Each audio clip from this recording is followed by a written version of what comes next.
معلش انا يا شباب السؤال بس، هي الانتي بودي اللي انت عمال عامل شغل عليها دي، بس الانتي بودي دي بتتكون من ايه؟ بتتكون من تو تايب اوف بولي بيبتايد تشين. ماشي، بولي بيبتايد تشين. طب ايه هم يا عبد الرحمن؟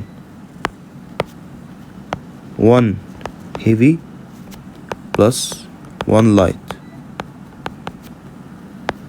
بالشكل ده شوف ده بالشكل ده كده. جميل. طب حاجة تانية، الانتي بودي ده بيطلع منين؟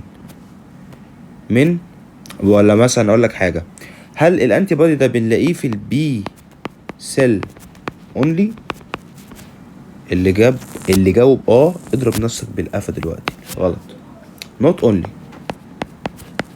not only هي موجودة in all cells، بس بتكون اكتف فين؟ بس هي بتكون اكتف فين؟ اكتف in B cell. يعني الليمفوسايت اللي هي البي سيل دي اللي بتطلع لك الانتي بودي. كل جسمك فيه انتي بودي بس اكتف في الحتة دي بالذات.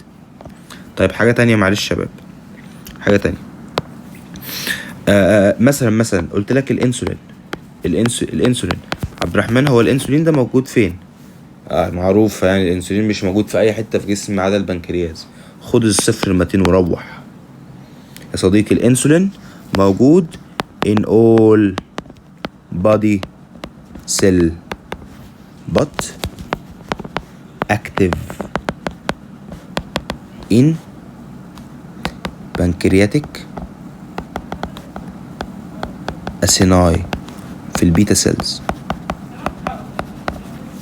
جميل، بس كده.